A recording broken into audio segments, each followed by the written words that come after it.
This is the Dollemore Daily, and I'm Jesse Dollemore.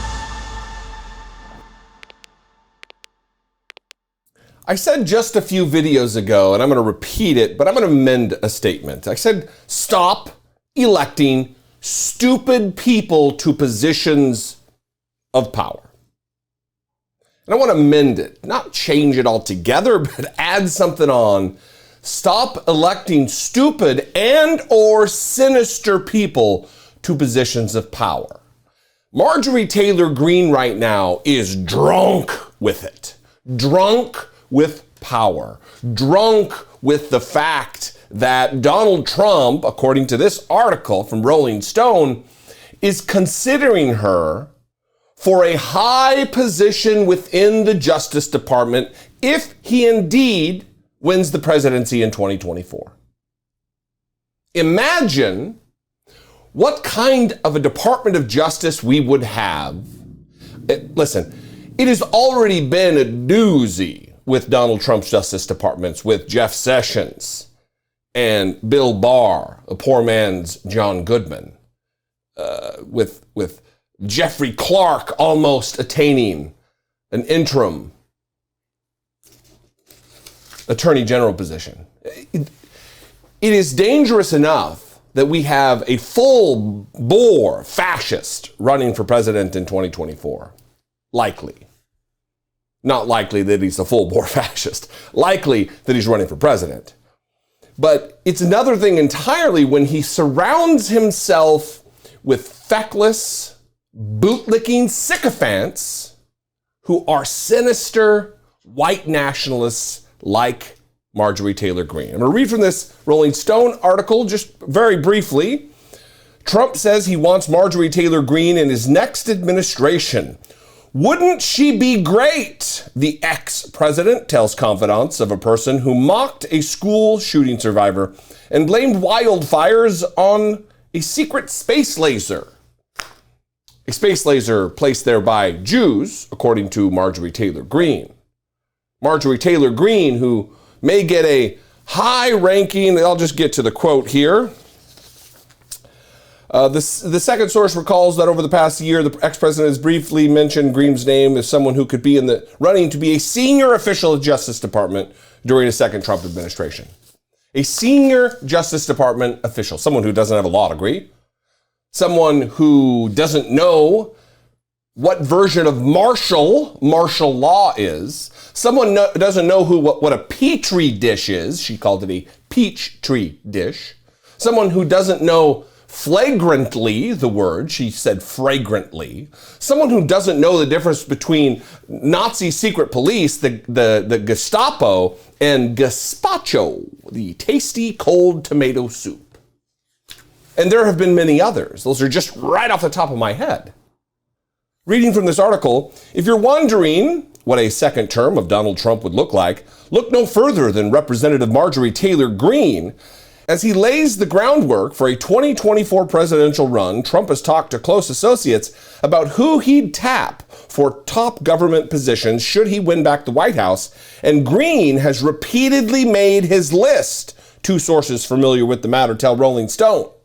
Wouldn't she be great? Trump privately said earlier this year to a confidant. One of the two people says, it is unclear what specifically Trump has in mind for the severely magnified Georgia Republican, be it a White House staff position, cabinet post, or agency appointment, the source says. But he loves MTG and would want her very close in a second term. That much was clear, one source said.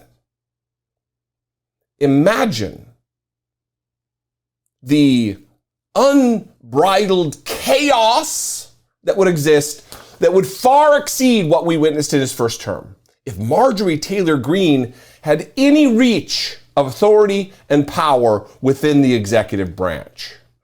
Given Donald Trump's absolutely unhinged approach to a second term, there will be no accountability whatsoever. He's not going to run for another re-election. Constitutionally, he's not able to. Who knows what he thinks he's going to be able to pull off. Continuing here with the paragraph I just mentioned, The second source recalls that over the past year, the ex-president has briefly mentioned Greene's name as someone who could be in the running to be a senior official at the Justice Department during a second Trump administration. The former president's comment confused the source because I don't think she's a lawyer, the person says. Reps for Trump and Greene did not immediately respond to Rolling Stone's request for comment, which is also very telling. They love to talk. They love when a camera is in their face. They love when someone throws a microphone in front of their mouth. They can't get enough of it. So why, in this case, would they decline comment? And this is coupled with this other headline from today. These two headlines coming out. The Business Insider, Marjorie Taylor Greene says Kevin McCarthy should give her a lot of power and a lot of leeway or risk angering the GOP base. She's threatening Kevin McCarthy. She is so drunk with power. She's threatening the minority leader, the man who would be Speaker of the House of Representatives. You give me power. You give me a whole bunch of leeway, or there's gonna be trouble, she says. Far-right Georgia Congresswoman Marjorie Taylor Greene told the New York Times that if Representative Kevin McCarthy becomes House Speaker, there's one thing he can do to keep the GOP base happy: give her more power and leeway. In an interview published Monday, Greene told the Times that if Republicans were to take control of Congress in 2022, McCarthy, as Speaker of the House, should get used to her aggressive approach to going after President Joe Biden and the Democratic Party. Quote, I think that to be the best Speaker of the House and to please the base, he's going to give me a lot of power and a lot of leeway, Greene said. Quote, and if he doesn't, they're going to be very unhappy about it, she added, referring to the GOP supporters. I think that's the best way to read that, and that's not in any way a threat at all. I just think that's reality. Because, you know, if you have to say, hey, that's not a threat, it's a threat.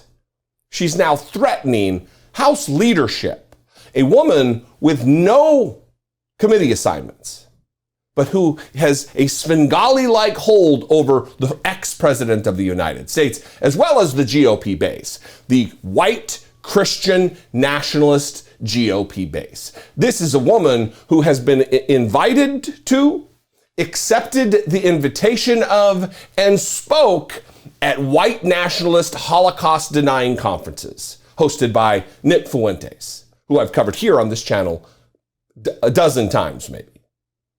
This is dangerous. And this is why the midterms are so vitally important. This is why 2024 is so critically important. Because if left unchecked, these maniacs will destroy what modicum of democracy we have left. They will destroy whatever article of our country that you hold dear.